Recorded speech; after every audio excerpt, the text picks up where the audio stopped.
Yes, Stratford is important to me because it's taught me many things. Like I said, not to judge a book by its cover, but it's also helped me, I feel like, become the person that I am. Stratford has affected me greatly. When I was here, it was a very rough period.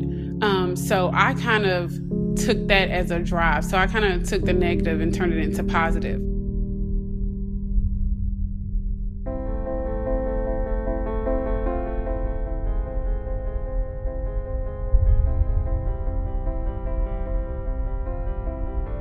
Understanding Stratford's early years requires some historical context.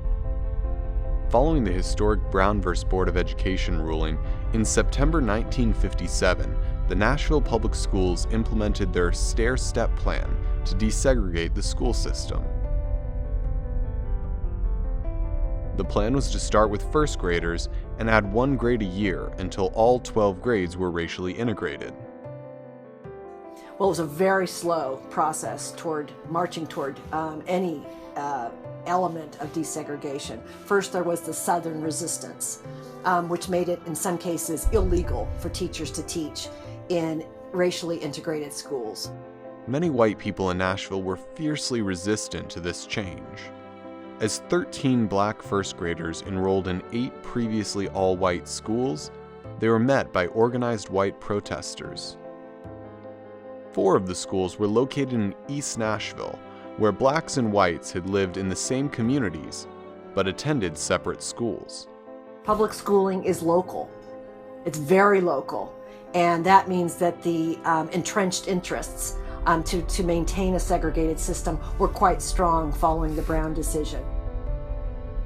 The night after desegregation began, a dynamite explosion destroyed a wing of the Hattie Cotton Elementary School in East Nashville, where 1 black child had enrolled. Luckily, no one was harmed in the after-hours blast. It was in this difficult time in the city that the school board planned to open a new high school in the Dalewood community of East Nashville.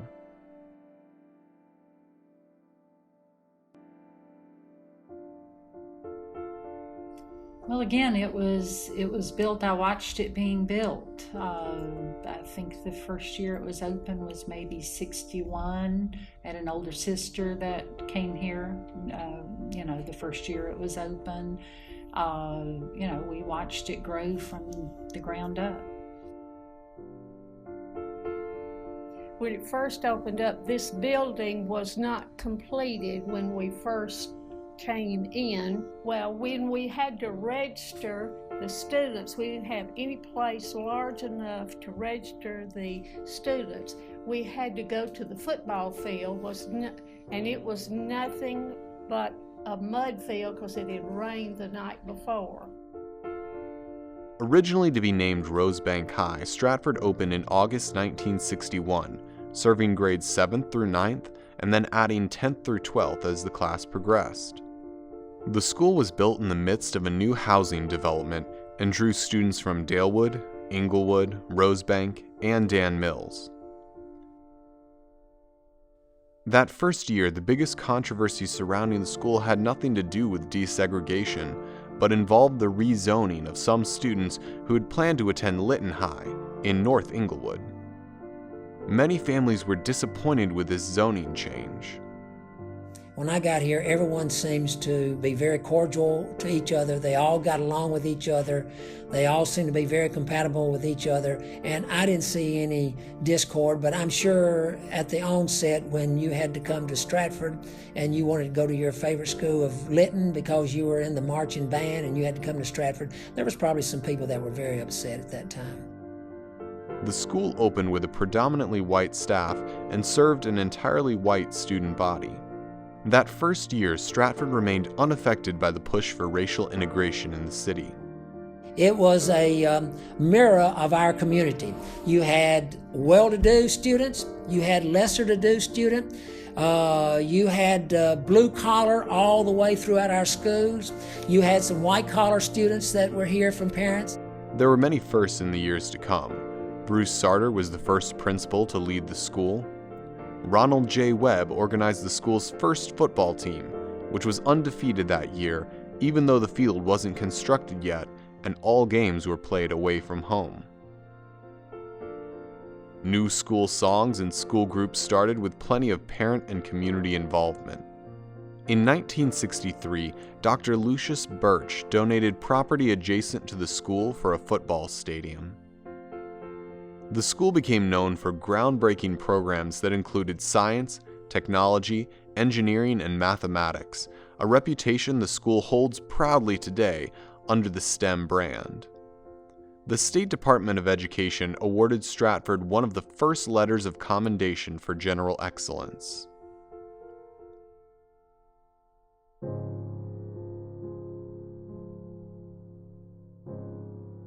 Also in 1963, the first 4 black students enrolled at Stratford, including Brenda Harris Haywood and Bernadette Price.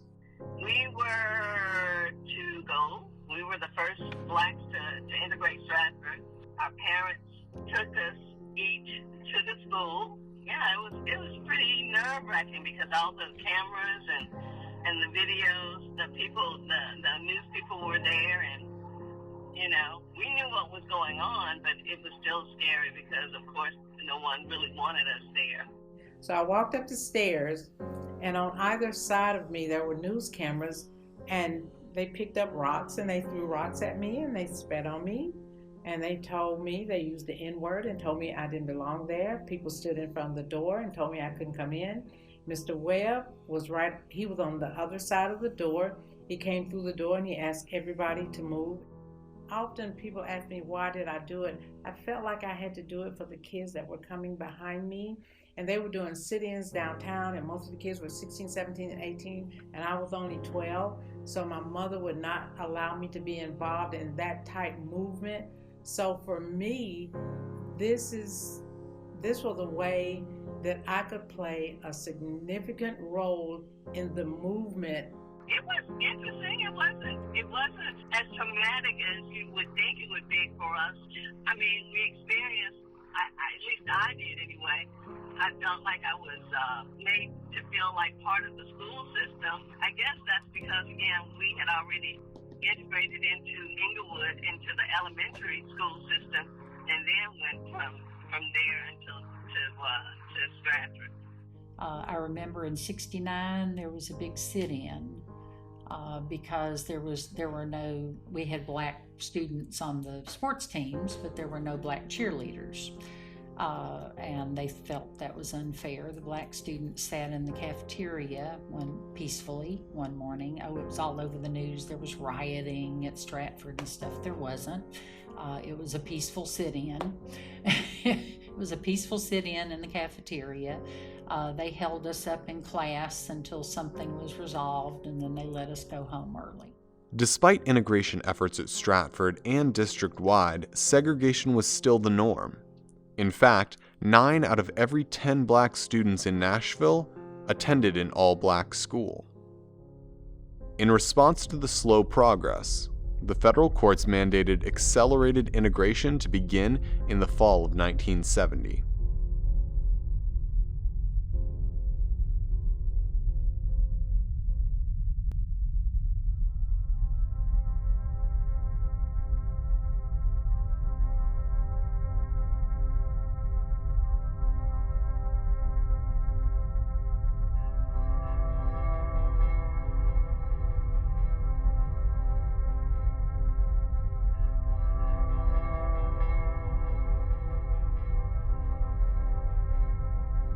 We come back in the 10th grade, we had kids that were not in the neighborhood bused from North Nashville all the way over here.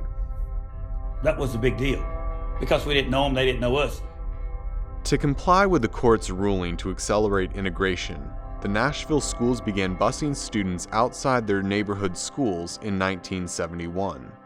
Like many school districts, it was a court-ordered crosstown busing arrangement, which essentially laid on the shoulders of black students the burden of busing. So black students, as you may know, were bused far more frequently, for farther distances, for longer periods of time, meaning more grade levels.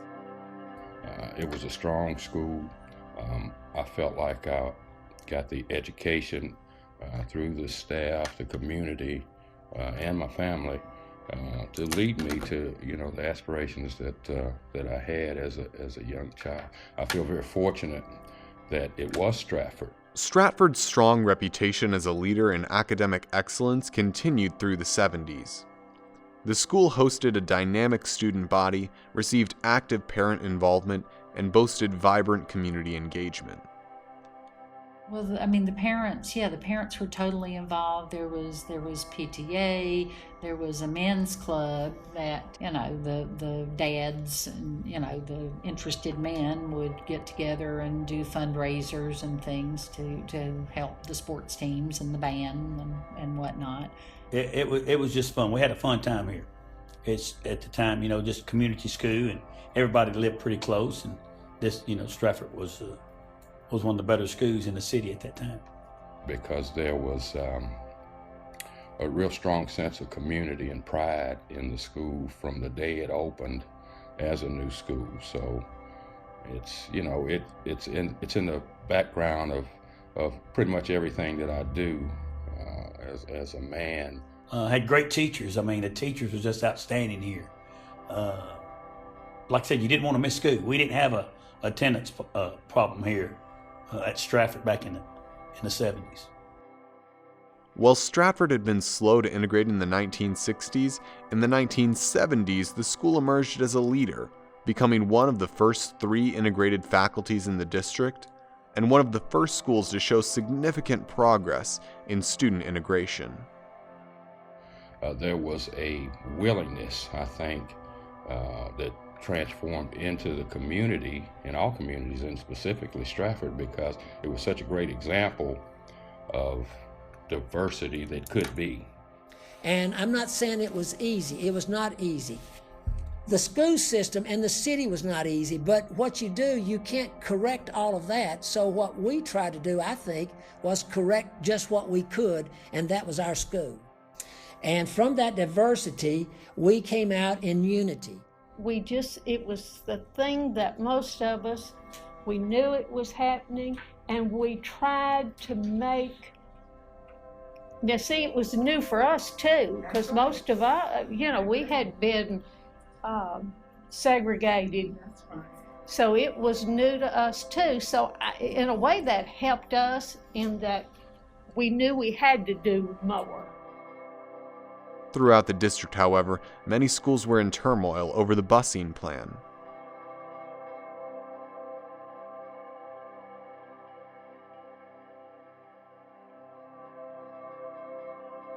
While the plan brought crosstown busing to many Nashville schools, it excluded 33 schools in the outskirts of the county. This created havens for white flight, and many white families left the inner ring of the city during this time. There was this huge flight to private schools back in 71 and 2 when the busing first took effect, and a lot of people that could afford it just yanked their kids and sent them to private school. And I think that diminished the school system because you took a lot of good minds out of it. At that point, they chose to make Stratford the high school and Lytton the junior high school. And they moved the Lytton kids over. And I felt so bad for them. They had already bought their class rings and things like that, and here they are going to Stratford the next year when they didn't want to. In a lot of respects, I've seen the school system just kind of decline ever since then as far as people really caring about their schools. Between 1969 and 1973, overall enrollment at Stratford dropped 30%, leaving not only fewer students, but fewer parents to be engaged in the school.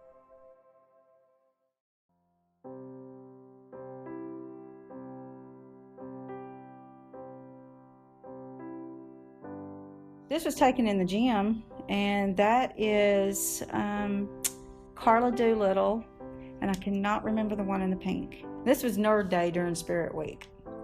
And that is Jennifer DePriest and Laura Tanzel. That's Laura Tanzel doing one of her good moves during a volleyball game in the gym.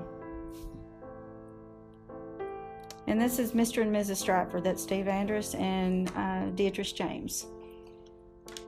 So we had a lot of good times here. The 80s was a fun time as we came out of the 70s. And it was really a fun time for me when I was at Stratford. I never missed a day of school all 4 years because I loved Stratford that much. The 1980s were a transitional time for Stratford. As busing increased, area schools closed, and many East Nashville residents struggled in the changing national economy. Nationally, the country lost more than 850,000 steel and automotive jobs in just 3 years. In Nashville, this meant more families were struggling to make ends meet, including in East Nashville communities that fed into Stratford. In 1983, the district implemented countywide busing for all students grades 1st through 12th, including the 33 schools in the edges of the county. Everything was balanced. You had to balance out the schools because you were required to do so. And as it was balanced out, they had to continue to change the zones in order to get the balance that they needed with the ratio that they had. It seemed like every year they were rezoning the schools, and there was no stability that was there. And there's nothing more special or precious for many families than those schools that are just blocks away and have represented a major part of their upbringing and their social and educational and academic development. So with any kind of crosstown busing scheme under a court order, you're really fracturing some neighborhoods and some neighborhood connections that otherwise you would have in a much more robust way. Again, many white families were resistant to this change. The district lost over 12,000 students as parents pulled their kids out. And with that, parent involvement in the public schools further declined. Though overall enrollment remained low at Stratford, busing changed the racial and geographic diversity of students. The proportion of African American students increased as North Nashville students were bused into the school. Then we had the students that came from the north area, and you know that was hard because they had to get up and ride the bus over here, and then that's hard enough, and then they had to ride the bus back, after a full day. And that's just that wasn't getting along while you were here. 3 years later, the school population changed again when East High School closed and those students joined Stratford. They didn't know what to expect because all they knew was just their little neighborhood. And they set up a lot of different little things to help. I remember Charlie Pope. He walked the halls and he kind of kept the kids straight, and he would put them back where they needed to go. I can't speak for the white student body, but the black student body kind of took a while. But they kind of wiggled their way in and kind of dealt with it. During this same period of transition among students, there was a high turnover of staff at Stratford. The school saw 3 principals in just 4 years. Despite the changes happening in and around the school, Stratford launched valuable new programs during the 1980s. In the new vocational building, students took classes in auto mechanics, home economics, horticulture, and typing. We always called over there at the vocational building, the new building, that's what we call it. Mm-hmm. And at that time, we had a lot of vocational classes, and they just went through and phased all of that out. I know that's kind of old school, but they were good classes.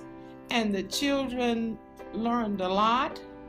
They had like cosmetology over there. And some of the people, when they come out, if they had their 1,500 hours, and they went on and was able to get their license and made a career out of that. Now, everybody is not capable, neither are they able to go to college. Right. So for that reason, I thought the vocational classes was really good. Oh, I loved the vocational building was great. Mm-hmm. I had one coach in particular, Coach Yoakley, who I took printing from. Not that I was going to have a career in printing, but I don't know, I just enjoyed that whole wing. You felt like that area of the school was designed to prepare you for some type of trade or some type of of skill that you could have as a career. But I really enjoyed the vocational wing. Thought it was good. Stratford maintained an outstanding array of extracurricular activities and excelled in athletics, including having several bowl appearances and district championships. Being involved in all the extracurricular activities I was at Stratford, from playing strings, the violin, I was in the concert choir where I was an all-state tenor my junior year. I played on the football team from 1979 to 82. I also was an office worker, a member of the Fellowship Christian Athletes. So we constantly had organizations involving all the students. In addition, many Stratford teachers and staff were dedicated educators and role models to their students. Despite declining enrollment, many in the broader community were also actively invested in the school. Excellence. I felt like the school, was demanding as far as academics. I believe the teachers expected a lot from us. It wasn't a magnet school, it was just a regular school, but I felt like I got a great balanced education from this school. I can't say enough about Coach Peden. Coach Peden he was not only our friend, our teacher, he was a friend to us too. If we ever had a problem, Coach Peden's one of the main ones that you could come to and talk to if you had any kind of problem. And he would take you seriously, he would sit you down. The PTA, the PTO, and the men's club, led by Councilman Buster Boguski, whom the football field is named after, continued to sponsor fundraisers to support the school. My parents were involved through the Stratford Men's Club, as they had been in any other group before entering Stratford. So my parents' legacy is here, my legacy is here as well.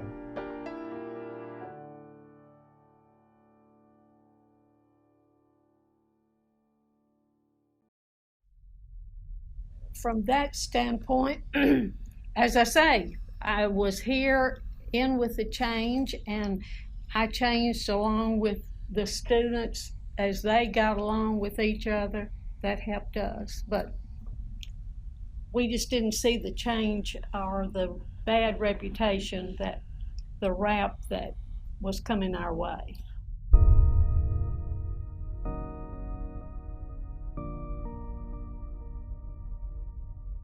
Stratford didn't have the best reputation while we were here, but it's interesting because I think we didn't feel that here at school. It was more the outside part. A lot of outsiders that may not have gone here, you're gonna hear bad stuff, or people say, oh, you went to Stratford, or because of the reputation, or whatever reputation or labels that people put on the school. But until you've gone here and you've walked the hallways, you've met the people, and like I said, I still talk to my old principals, and that's how deep a connection it was, and that's how much I have invested in the school. During the 1990s, as the city of Nashville was becoming more ethnically diverse, Stratford was becoming less so. As white flight from East Nashville continued, the percent of the neighborhood's black population grew from 36% to 50% in those 10 years. We also know this, that white families are part of what we call the tipping factor, or the tipping effect. And it looks as though, through decades of research, that it pretty much holds true to this fact, that as white populations or white student enrollment drops from 80 and 90% down closer to 50%, as it nears 60 and then even inches down toward 50%, the population then tips over to predominantly black student enrollment.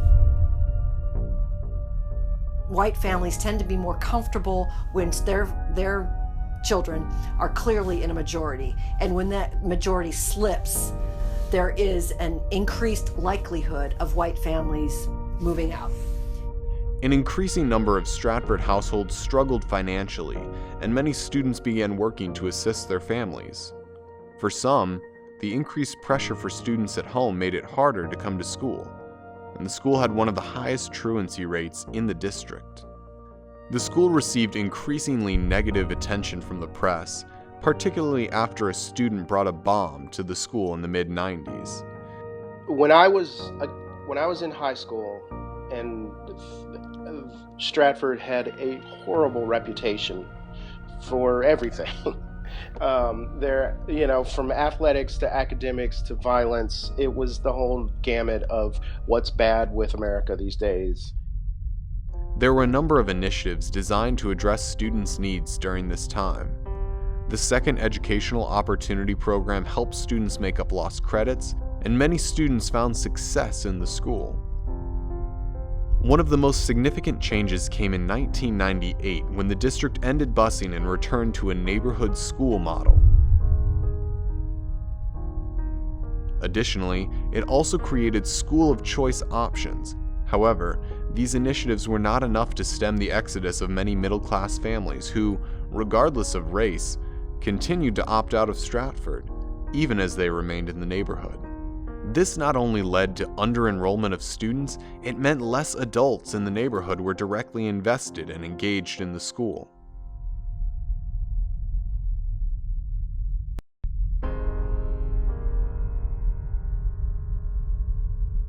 They gave us a tour of the school. We went around, and at the end we asked them, what would you want the community to know about your school?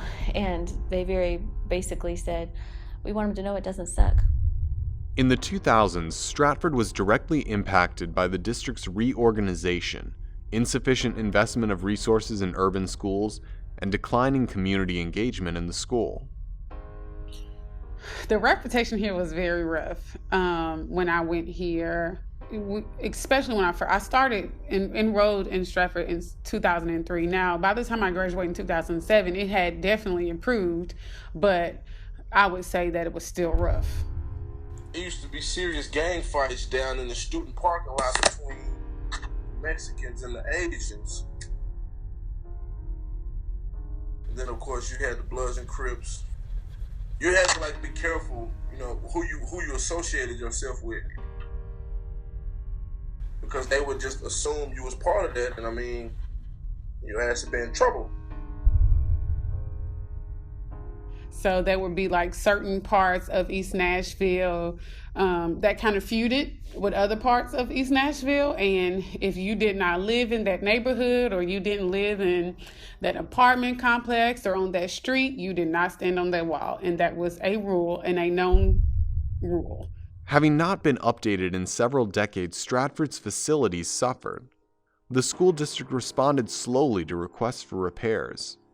As the rest of the world began moving into the digital era, technology at Stratford remained limited and inconsistent.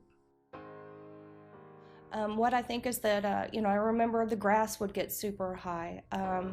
The building didn't look as supported or nurtured or nourished as what it does now. And I think, appearances count.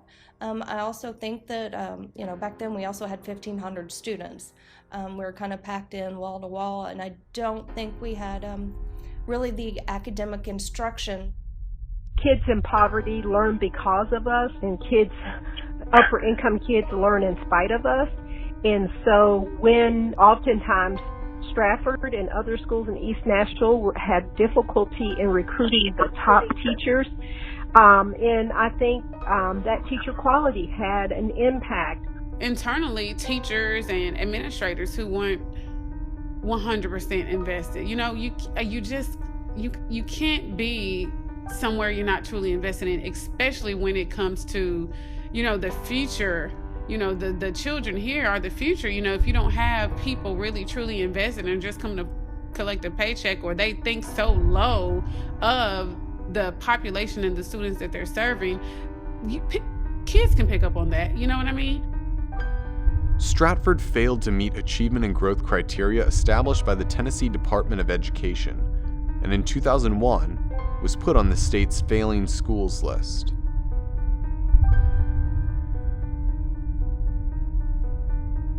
Stratford struggled with issues related to discipline and school safety, and rates of suspension and students being expelled rose dramatically. Truancy and teen pregnancy remained major issues. I had a lot of good teachers, but I also have another ones that really didn't want to teach. So I expected more from them. Because if I'm in the United States, I expected more. And I think I was like, well, I think my private school in Mexico is better than here. I mean, talking about education. As white families in the neighborhood continued to opt out of Stratford, the enrollment demographics were skewed. While the school zone included 44% white families, only 30% of the students were white. And though black residents made up 51% of the neighborhood, 68% of the students were black. Some of Nashville began to associate problems in the school with the student population, rather than with broader issues of a lack of district and community investment. Majority of the families that came in didn't come from financially stable or wealthy households. There were more low-income families, and I mean, some of the families didn't even know where they were going to eat next, let alone donating to the neighborhood school. You know, that just economically doesn't even make sense. In spite of the many challenges within and surrounding the school, there were students who thrived at Stratford and still have a deep sense of pride about their school. The negative perception that it may have out there, it's just based on people's ignorance about the school in itself. So, I mean, I think this is a fantastic institution. I mean, I went there, Chipola went there. There are a couple of other people that I know now that are practicing law or practicing medicine that went to Stratford. And I think this school really does put out some great students. In the middle of the 2002 to 2003 school year, Brenda Elliott was hired as principal, where she served until 2007. She was determined to get Stratford off of the state's failing schools list. We set out immediately to put some processes in place if children are living in communities where there are not lots of examples of that. So how do we, or they don't have access to those examples in the communities. Principal Elliott is credited with beginning the school's turnaround. Under her first year of leadership, Stratford was named Most Improved MNPS School, and it obtained adequate yearly progress. Stratford began to see some positive attention for their Urban Career Academy model, which would later influence the district-wide adoption of the academy model.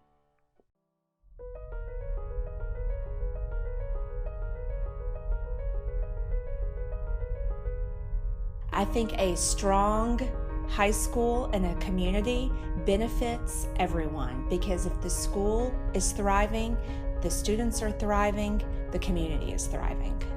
The recent years have brought significant changes in school district focus, with a greater emphasis being placed on practical educational experiences. Well, I would describe Stratford to outsiders as a school that's on the move. We have changed dramatically from our appearance exteriorly. We've changed the way that we do instruction. We're really focusing on that STEM instruction, which is the science, technology, engineering, and math, to improve student outcomes. I think families are being able to see that Vanderbilt has come alongside Stratford, and we have the STEM focus, which is making it a more relevant curriculum and a stronger and more academically challenging environment. In 2010, the district hired a new principal to lead Stratford, Michael Steele from Jacksonville, Florida. Dr. Steele shepherded the evolution of Stratford's academy program. The three academies at Stratford are the Academy of National Safety and Security Technologies, the Academy of Science and Engineering, and the Freshman Academy. Tonight's a celebration and demonstration of the school's STEM. This scene is basically a kidnapping that's turning to a murder. Science, technology, engineering, and mathematics curriculum. But the bottom line is, if you're a parent, Stratford should be on your radar. The academy model is fantastic. It really is awesome. But it's not the thing that has transformed this district or this school. It's the people that run the academies. It's the teachers. If they came down tomorrow, if somebody sent me down and directed tomorrow to say, okay, so from now on, you're going to start going to school from 8 till 3, and then you're going to have 7 classes a day, and they're going to be 55 minutes like a traditional school, then guess what? The people in this building would adapt to that, and we'd still have an incredible school. The school has also been changing physically, with over $20 million spent in renovations. If you haven't been to Stratford lately, you don't know Stratford. You really need to come into the building to see the facilities, see the students, see the staff, see the wonderful student work products, the great instruction that's occurring in our building every day. You need to come in and see to know the changes that have occurred. Students are experiencing increasing success, distinguishing themselves in academics, extracurriculars, and athletics. Yes, Stratford is important to me because it's taught me many things. Like I said, not to judge a book by its cover, but it's also helped me, I feel like, become the person that I am, because I was in a really hard place at MLK, or at my old school. I wasn't happy. But this coming to Stratford helped me really learn who I am and meet new people, and it shaped me into the happier version of myself.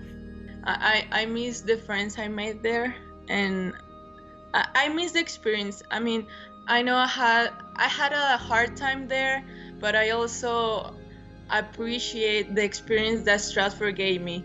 As an exchange student, I learned a lot about myself, and I don't regret going to Stratford. My personal connection to Stratford is being able to wake up, come here, see my friends, see teachers, being able to learn new things at different times. It's just, I don't know, I just like the school. It's really good. We've got over 35 actively engaged business partners, including Fortune 500 companies, that are so committed to this school and the success of this school that it overwhelms me. It absolutely overwhelms me that a company will sponsor our robotics team $20,000 to go to Knoxville. It overwhelms me that they'll also send engineers here who could be working on their automobiles. They send them here to mentor our robotics students. It overwhelms me the amount of money and scholarships that we've earned. While proud of their school and accomplishments, many students, staff, and parents want even more for Stratford.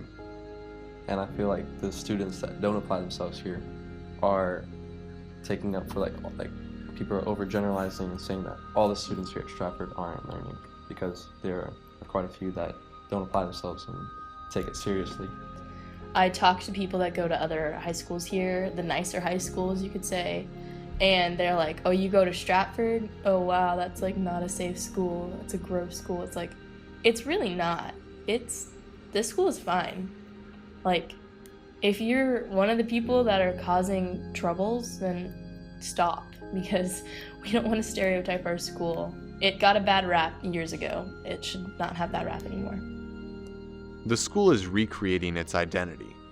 With the closing of neighboring Bailey Middle School, Stratford now serves as a STEM magnet with both a middle and high school. This has shifted developmental and spatial dynamics within the school as staff and students work to share space. All schools in different communities go through transitions. I think that at one point, because of the gangs and the gang violence, the school was perceived as not a very good place to be. Now, with the homes that are going up around here, the businesses that are going up around here, it tells you that a lot of great things are going on. So the reputation oftentimes has to change within. It's not so much what others think about you, it's what you think about yourself. The neighborhood is also changing. After years of disinvestment, the Stratford zone is now one of the most desirable places to live in Nashville. Affordable housing in the area is declining, and many longtime East Nashville families are struggling to maintain housing stability. I think as the old people pass on, the houses get bought up and either torn down and really expensive things built on there or fixed up, and then these young people move in. There's an increase in upper and middle income families in the neighborhood, and white families now make up 56% of the neighborhood. yet only 22% of Stratford students are white. For many in the neighborhood, Stratford is still not seen as their neighborhood school. Now, the community is evolving so much, and a lot of people that I feel like live in the community don't send their children to the school, and so you have that kind of split community in a way. I don't know if that's the right way to phrase it, but I feel like there are definitely, fewer and fewer people are sending their kids to the school, and so there's not quite the sense of community at the games. These changes in the district, school, and neighborhood raised many questions. The success of Stratford's early years was marked by strong community involvement. What will it take for newer residents to invest in Stratford? The city has long struggled to live in the vision of integrated schools. How can we ensure that rising home values don't displace long-time East Nashville families and lead to a resegregation of schools? Stratford has many deeply committed staff members, involved alumni, and engaged students, but many outside the school still see Stratford through a deficit lens. What will it take to change the Stratford story? What will you do to change the Stratford story?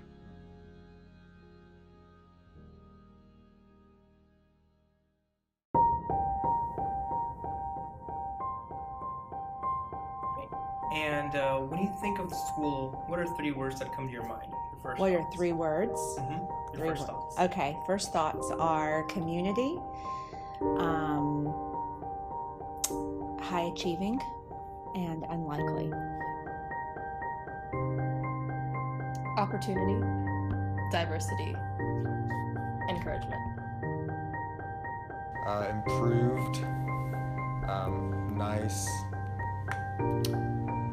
and oh boy. This might take a minute. It's probably more than 3. It's probably 4. Pride of the East Side. Fun, memorable, Friends. definitely friends. Definitely friends. Yeah. Better.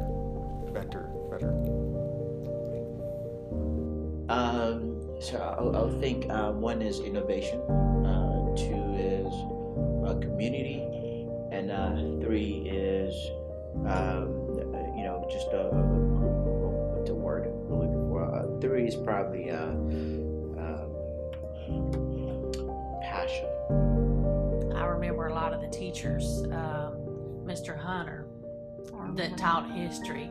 They called him High Pockets Hunter because, bless his heart, he would wear his pants up to his stump up here to his back. So that's why they called him High Pockets Hunter. Yeah, he taught history.